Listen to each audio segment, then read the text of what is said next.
वाले हैं। इससे पहले भी कई दफे विभागों की समीक्षा बैठक कर चुके हैं। बता दें कि आज जिन विभागों की समीक्षा होनी है उसमें वित्त विभाग, समाज कल्याण विभाग की समीक्षा बैठक शामिल है। बता दें कि मंत्रियों के साथ भी समीक्षा बैठक सीएम सम्राट चौधरी करेंगे। लॉ एंड ऑर्डर को लेकर भी अधिकारियों के साथ बैठक करेंगे। तो मुख्यमंत्री बैठक कर जो विभागों की कामकाज है उसको समझना चाहते हैं, किस तरीके से कामकाज धरातल पर उतर रहे हैं उसको लेकर भी अधिकारियों से फीडबैक लेते हैं। इसके साथ साथ बिहार में लॉ एंड ऑर्डर बना रहे, स्थिति किस तरीके की है उस पर भी अधिकारियों से बातचीत करते हैं। शैलेंद्र हमारे साथ न्यूज़ 18 संवाददाता फोन लाइन पर हैं। शैलेंद्र, आज फिर कई विभागों की समीक्षा बैठक सीएम करने वाले हैं, क्या जानकारी आपके पास? हाँ बिल्कुल, देखिए मुख्यमंत्री सम्राट चौधरी आज बैक टू बैक कई बैठक करेंगे और कई विभागों की समीक्षा भी करेंगे। इस दौरान वो वित्त विभाग, समाज कल्याण के साथ साथ मंत्रियों के साथ भी बैठक करेंगे और कुल मिलाकर के देखिए लगातार अलग अलग विभागों की समीक्षा हो रही है और कई निर्देश भी दिए जाते हैं। खासकर तौर पर वित्त विभाग की बजट में वित्त विभाग की बैठक में बजट से संबंधित जो जानकारियां हैं वो देखेंगे। राज्य में राशि की जो उपलब्धता और तमाम चीजें, योजनाओं को लेकर के वो देखेंगे। दूसरी ओर समाज कल्याण के साथ भी बड़ी समीक्षा बैठक है। तो कुल मिलाकर के कहा जा सकता है कि मुख्यमंत्री लगातार एक्शन में नजर आ रहे हैं और चूंकि अलग अलग विभागों की जानकारियां भी इकट्ठी करनी है। जब से सम्राट चौधरी मुख्यमंत्री बने हैं, रोजाना किसी न किसी विभाग की वो बैठक करते हैं और चीजों को देखते हैं और जो जरूरी निर्देश होता है वो भी देते हैं। उसी तरीके से आज भी मुख्यमंत्री कई विभागों की समीक्षा करेंगे, कई लोगों के साथ बातचीत करेंगे और उसके बाद जरूरी जो निर्देश होगा राज्य के लिए वो भी देंगे। जी चलिए, बहुत बहुत शुक्रिया शैलेंद्र इस अपडेट के लिए आपका। तो देखिए, लॉ एंड ऑर्डर को लेकर के बैठक होगी। 3 बजे मंत्रिमंडल संलेख पर मंत्रियों से चर्चा करेंगे। तो सीएम सम्राट चौधरी आज समीक्षा बैठक कई विभागों की एक साथ करने वाले हैं, कई विभागों की समीक्षा करेंगे। शाम 4 बजे भी बैठक बुलाई गई है और बता दें कि आज वित्त, समाज कल्याण विभाग की समीक्षा सम्राट चौधरी करने वाले हैं।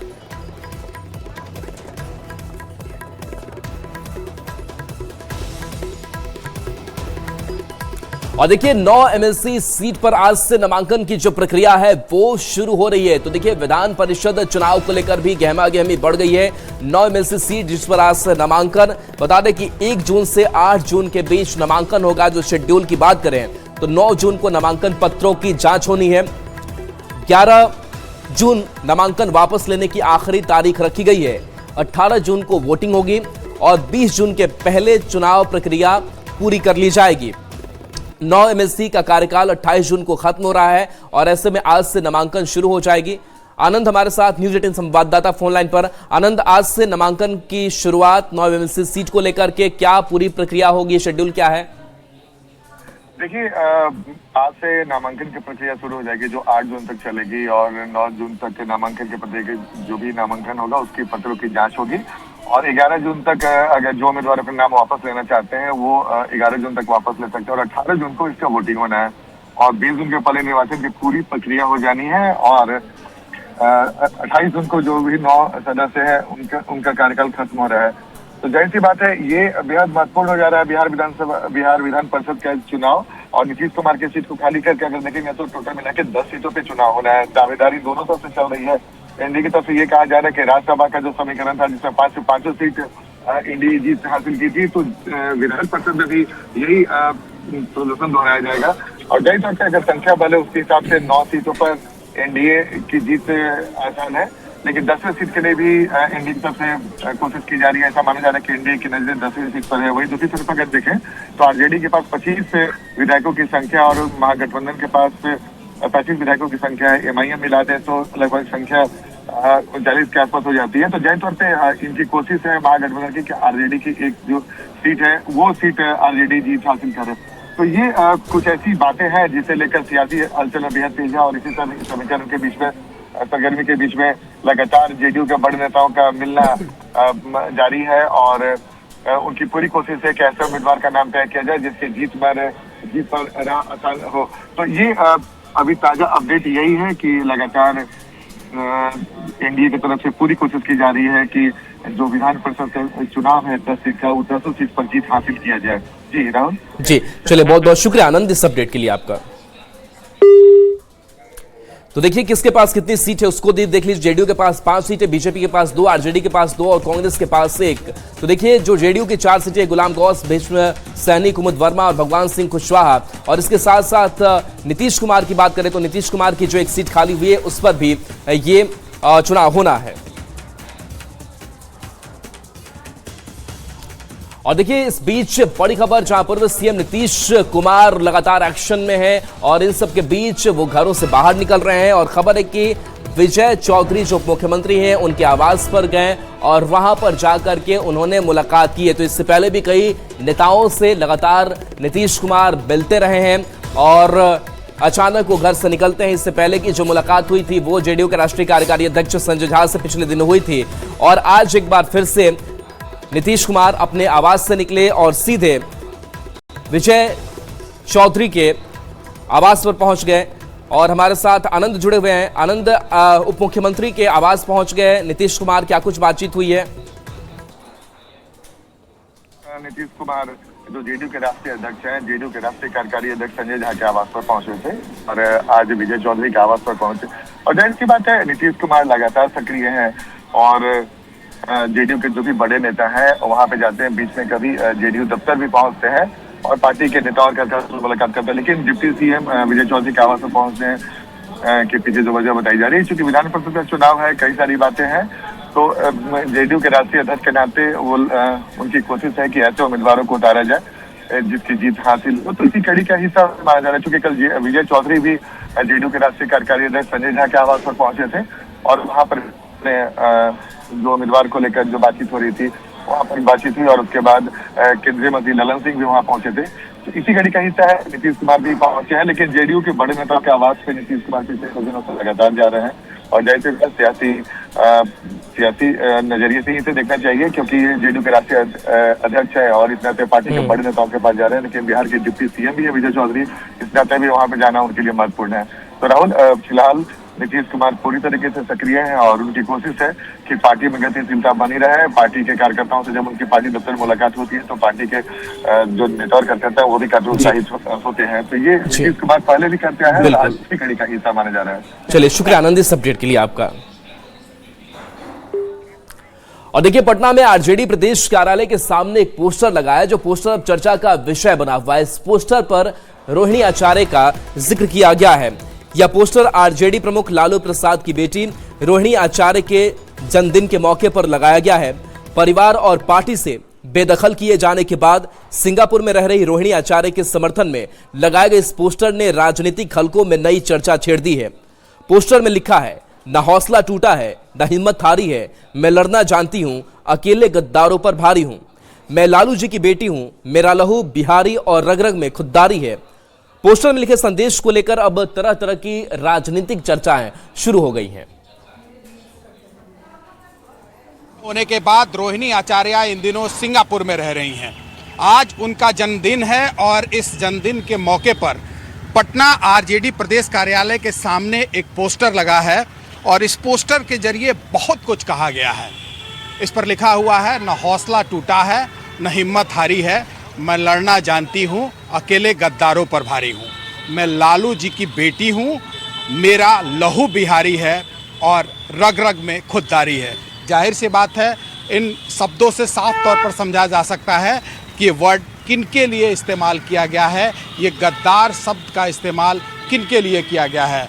जब यहाँ से रोहिणी आचार्य अपने घर से निकली थी, 10 सर्कुलर रोड से रोते हुए निकली थी और जब वो बाहर जा रही थी उस समय भी उन्होंने गद्दार जैसे शब्द का इस्तेमाल किया था और उन्होंने ये कहा था कि परिवार में ही कुछ लोग गद्दारी कर रहे हैं, जिसकी वजह से पार्टी को आज हार का मुंह देखना पड़ा है। और ऐसे में इस शब्द का इस्तेमाल, और ये जो पोस्टर लगा है, देखिए लालू यादव और रोहिणी आचार्य दोनों का बड़ा यहाँ पर पोस्टर है और ये वर्ड, ये जिस शब्द का इस्तेमाल किया गया है, जाहिर सी बात है सीधे तौर पर सवाल उठेंगे कि आखिर इस शब्द का इस्तेमाल क्या पार्टी में मौजूद अभी भी लोगों के लिए किया गया है या विपक्षियों के लिए किया गया है। अब ये देखना होगा कि आखिर इस पोस्टर के बाद क्या पार्टी की तरफ से जवाब आता है। लेकिन जिस तरह से इस शब्द का इस्तेमाल किया गया है, न हौसला टूटा है न हिम्मत हारी है। एक बार फिर से आपको दिखाने और बताने की कोशिश कर रहे हैं और इस पर लिखा है, मैं लड़ना जानती हूँ,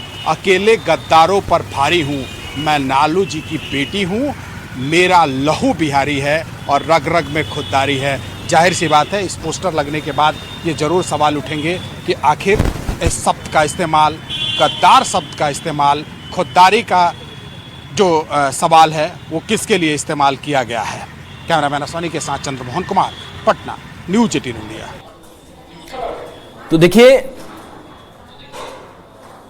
आप इस पोस्टर को देख रहे थे और इस पोस्टर में लालू प्रसाद की बेटी रोहिणी आचार्य की तरफ से कई बातें लिखी गई हैं और ये पोस्टर चर्चा का विषय बना हुआ है। जाहिर सी बात है कि एक परिवार में नाराजगी बढ़ी और किस तरीके से इस परिवार से अलग हुई रोहिणी आचार्य, लेकिन लगातार समय दर समय वो अपने पिता को याद करती रही।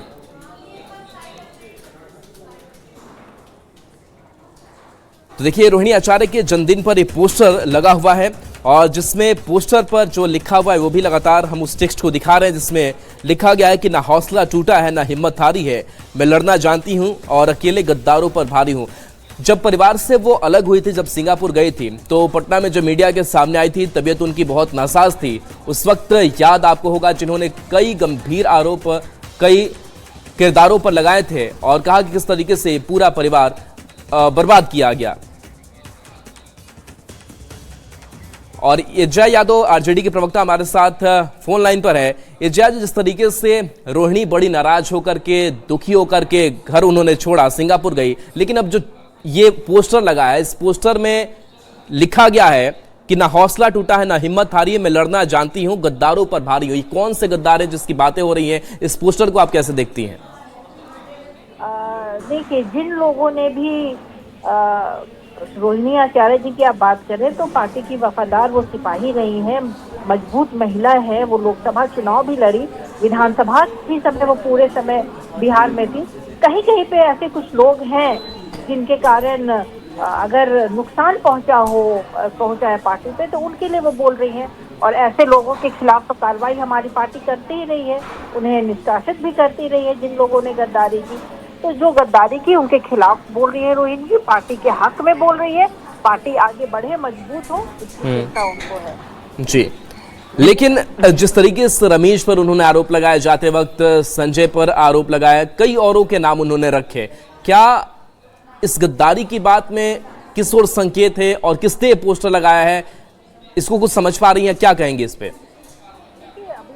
पोस्टर लगाया, क्या लगाया, वो तो बात की बात है। जो मुद्दे की बात तो ये है कि पार्टी को वो आगे बढ़ाने की बात कर रही है, पार्टी को लेके चलने की बात कर रही है, मजबूत हो, उनकी मंशा यही है और पार्टी हमारी मजबूत होगी। जिस तरह से रोहिणी जी एक मजबूत महिला है और मजबूत पार्टी को जी। चलिए, आपके पास आएंगे। अनुप्रिया भी हमारे साथ जेडीयू से जुड़ी हुई हैं। अनुप्रिया जी, एक पोस्टर जो है वो चर्चा में है क्योंकि ये पोस्टर रोहिणी के बर्थडे पर लगाया गया है, जिसमें उन्होंने कई बातों का जिक्र किया है और जब परिवार से अलग हुई थी उनका दुख झलका था और इस पोस्टर को देखें तो कई गंभीर बातें और संकेत दिखाई देते हैं। आप इस पोस्टर को किस तरीके से देखिए, अगर इस टेक्स्ट पर आपने गौर किया हो तो? पहले तो आपके माध्यम से मैं रोहिणी जी को जन्मदिन की हार्दिक शुभकामना देती हूँ और शुभकामना मेरी यह भी है कि जिस राह पे चली थी, राजनीतिक राह पे एक परिवार की विरासत को संभालने के लिए, लेकिन जिस तरह से उनको दरकिनारा किया गया उनके भाई के द्वारा, तो मेरी भी शुभकामना है कि हौसला रखें, क्योंकि यह पारिवारिक लड़ाई जो है राजनीतिक लड़ाई से आगे पारिवारिक लड़ाई है और ये लड़ाई जो है इनकी ये दिखाता है कि इनके यहाँ आरजेडी के अंदर में परिवारवाद की राजनीति होती है, परिवार के लोगों को तवज्जो देना होता है और परिवार के इर्द गिर्द ही रहते हैं। यहाँ पे कार्यकर्ताओं की कोई पूछ नहीं है, कार्यकर्ताओं को राजनीतिक महत्वाकांक्षा पालने की जरूरत नहीं है। मैं तो उनके जन्मदिन पे कार्यकर्ताओं से कहूंगी कि आप वहाँ से मुंह भंग कीजिए और देखिए कि जहाँ पे सबका साथ सबका विकास हो रहा है, न्याय के साथ विकास हो रहा है, उनके साथ आए। और यह शुभकामना के साथ में मैं तो उनसे भी कहूंगी कि आप अपने पिताजी की विरासत तो आपको मिलने वाली नहीं है, क्योंकि आप पुत्र नहीं है, पुत्री हैं आपको, क्योंकि आपके भाई जो है वो इस थॉट प्रोसेस के साथ में है। तो आपका भी अगर मन मोह भंग होता है उस परिवार से, तो आप आइए आप नए विकास की राजनीति को आप राह को चुनिए आप। जी चलिए, बिल्कुल। अनामिका पासवान बीजेपी प्रवक्ता हमारे साथ जुड़े हुए हैं। अनामिका जी, चूंकि आप भी महिला हैं और अनुप्रिया जी आप भी महिला और रिचा जी आप भी महिला है, लेकिन एक महिला का दर्द जब परिवार से अलग होने का छलकता है तो जाहिर सी बात है कि इसे आप लोग भी महसूस कर पा रही होंगी। अनामिका जी, जो लिखा गया इस पोस्टर के जरिए जो संदेश देने की कोशिश की गई है, क्या वाकई एक बार फिर से इस बर्थडे पर रोहिणी का ये दर्द है? बिल्कुल रोहिणी का दर्द है, क्योंकि रोहिणी एक उस घर की बेटी है और उसने अपने पिता के लिए बहुत कुछ किया है, अपने परिवार के लिए बहुत कुछ किया है। उसने पूरी कोशिश की है कि मैं अच्छी बेटी हूँ, लेकिन उनके परिवार के लोगों ने कभी उसे सम्मान नहीं दिया। और इस पोस्टर के जरिए तो साफ झलक रहा है उसका दर्द, और ये बिल्कुल गलत है। और ये तो वही आरजेडी का घराना है ना, जहाँ पे ऐश्वर्या राय को किस तरह से बाल खींच के और मार के भगाया गया।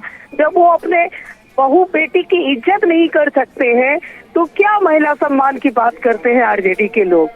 ये बिल्कुल उस घर में जो एक बेटी के साथ हुआ है वह बिल्कुल गलत है, किसी भी घर में नहीं होना चाहिए। इससे झलकता है कि उस घर के संस्कार कैसे हैं, और उस घर के बेटे जिस तरह से काबिज हो रहे हैं, बिना कुछ किए डिप्टी सीएम बन जाते हैं, बिना कुछ किए मंत्री बन जाते हैं। अब आप ही बताइए, ये जनता पे क्या असर डालेगा, इस घर का क्या संस्कार पड़ेगा जनता पे। जनता को तो सीखने का मौका मिलता है बड़े घरानों से, और ये आरजेडी के बड़े घराना है। दोनों माता पिता मुख्यमंत्री रह चुके हैं, भाई डिप्टी सीएम, और उस घर में बेटियों की इज्जत नहीं है। तो और जो घर बेटियों की इज्जत नहीं करता वह घर बर्बादी। चलिए, यज्ञा यादव जी भी हमारे साथ जुड़े हुए हैं, उनसे जवाब ले लेते हैं जो अनुप्रिया जी, अनामिका जी आप कह रही हैं। यज्ञा जी, घराना बड़ा है लेकिन घर में बहु बेटियों का सम्मान नहीं, इस बात की चर्चा लगातार राजनीतिक गलियारों में भी होती रही, कई सवाल भी खड़े होते रहे, इसका जवाब किस तरीके से देंगे? अभी मैं सुन रही थी बीजेपी की प्रवक्ता महोदया की बातों को, वो बड़े घराने की बात कर रही थी कि कुछ किया नहीं, डेप्यूटी चीफ मिनिस्टर बन गया। अभी तो बर्निंग एग्जांपल निशांत कुमार का है, उन्होंने क्या किया जो स्वास्थ्य मंत्री बन गए, इसका जवाब भी उनको देना चाहिए। और कई ऐसे लोग हैं तो उन्होंने किनका अपमान किया है, जैसी बताइए जरा। क्या किया? वो पढ़े लिखे इंजीनियर है, इसका क्या जवाब है? उन्हें को डिप्टी सीएम को ऑफर दिया गया था ना, उन्होंने ठुकराया है, जिनको आप वो जनता के बीच रहे हैं। चोर बचाए चोर वाली बात हो जाती है, आईना दिखाओ तो बौखलाहट हो जाती है। निशांत कुमार जी ने कुछ किया नहीं, स्वास्थ्य मंत्री बन गए, परिवारवाद भी वहाँ पे लागू हो जाता है। इस पे भी आपको बोलना चाहिए था, जिस पार्टी की आप है उसी के है निशांत कुमार जी। बात तो यहाँ रोहिणी की हो रही है ना, बात तो रोहिणी की हो रही है, बेटी की बात हो रही है ना। बिल्कुल बिल्कुल, आप ही ने तेजस्वी जी की बात की कि कुछ किया नहीं और डेप्यूटी चीफ मिनिस्टर बन गया, मैं बस उसी पे कही। सीधे उन्होंने डिप्टी सीएम बनने का। आप बताइए ना, हमारे निशांत जी को तो ऑफर किया गया था कि वो डिप्टी सीएम बने, लेकिन उन्होंने ठुकरा दिया। चलिए, बिल्कुल एक बेटी की अस्मिता का सवाल है, लेकिन कहीं ना कहीं लालू प्रसाद को लेकर के बेहद ही गंभीर भाव रोहिणी रखती है, जो तस्वीर निकल करके सामने भी इस बर्थडे पे आई है। बहुत बहुत शुक्रिया अनामिका जी आपका, यज्ञा जी आपका भी बहुत बहुत शुक्रिया, अनुप्रिया जी आपका भी बहुत बहुत शुक्रिया। अब देखिए तो तस्वीर आपको हम सिंगापुर वाली दिखाते हैं, जहां आरजेडी प्रमुख लालू प्रसाद की बेटी रोहिणी आचार्य ने सिंगापुर में अपने परिवार और पिता के साथ बर्थडे मनाया है। रोहिणी ने सोशल मीडिया पर कुछ तस्वीरें साझा की है, जिसमें वह लालू प्रसाद को मिठाई खिलाती है और उनका आशीर्वाद लेते नजर आ रही हैं। तस्वीरों के साथ उन्होंने भावुक संदेश भी लिखा। रोहिणी ने कहा कि अपने पिता और परिवार के साथ जन्मदिन मनाकर वह खुद को बेहद सौभाग्यशाली महसूस कर रही हैं।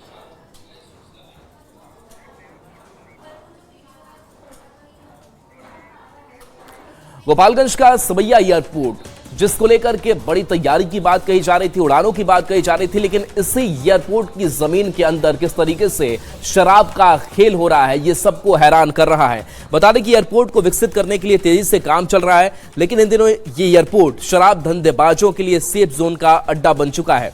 पुलिस ने एयरपोर्ट के खुले फील्ड में जब छापेमारी की तो जमीन के अंदर छुपा कर रखे गए 1000 लीटर शराब मिली है। शराब को फिलहाल नष्ट कर दिया गया है और धंधेबाजों को चिन्हित कर कार्रवाई की जा रही है।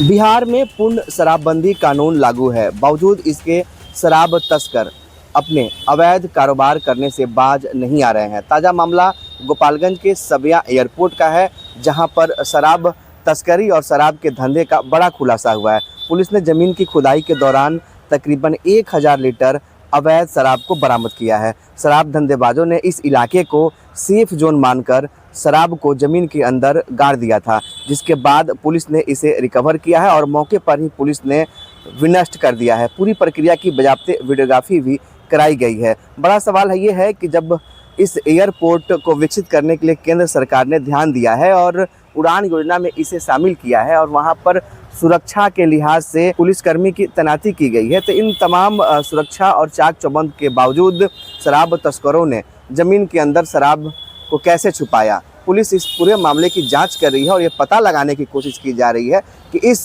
शराब के अवैध धंधे के पीछे किन किन लोगों का है। फिलहाल पुलिस ने शराब तस्करों को चिन्हित कर कार्रवाई की तैयारी शुरू कर दी है।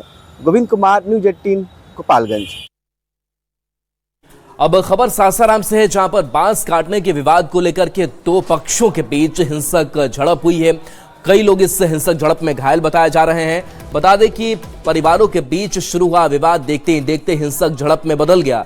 दोनों पक्षों ने एक दूसरे पर लाठी डंडों से हमला किया, इसका वीडियो भी सामने आया है।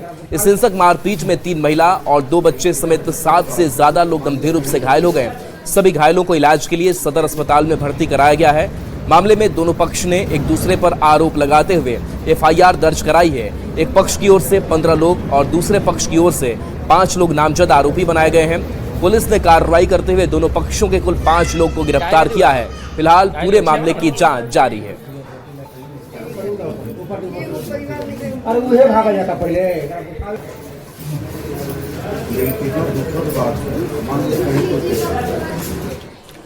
और देखिए, इस बीच अहमदाबाद से बड़ी खबर है, जहां IPL 2026 फाइनल के बाद से एक बड़ा हादसा हुआ है। बता दें कि नरेंद्र मोदी स्टेडियम से मैच हारकर होटल लौट रही गुजरात टाइटंस की टीम बस में अचानक भीषण आग लग गई। रास्ते में अचानक बस में शॉर्ट सर्किट हुआ, जिसके बाद बस से धुआं और आग की लपटें निकलने लगी। गनीमत यह रही कि समय रहते सभी खिलाड़ियों और स्टाफ को बस से सुरक्षित बाहर निकाल लिया गया, जिससे एक बहुत बड़ा हादसा होने से टला है। सही, सारे प्लेयर खड़े, आग लग गई है। तो ये तस्वीर आपको दिखा रहे हैं, जहां पर खिलाड़ियों को समय रहते नीचे उतारा गया। किसी के हताहत होने, जख्मी होने की कोई सूचना नहीं है, लेकिन एक बड़ा हादसा जैसे ही ये फाइनल खत्म होता है और नरेंद्र मोदी स्टेडियम से मैच खेल करके जब गुजरात टाइटंस की टीम लौट रही थी, उसी दौरान इस बस में आग लग जाती है। शॉर्ट सर्किट कारण बताया जा रहा है। हालांकि समय रहते सतर्कता बरती गई और सभी खिलाड़ियों को नीचे उतार लिया गया। एक छोटे से ब्रेक का वक्त है, जल्द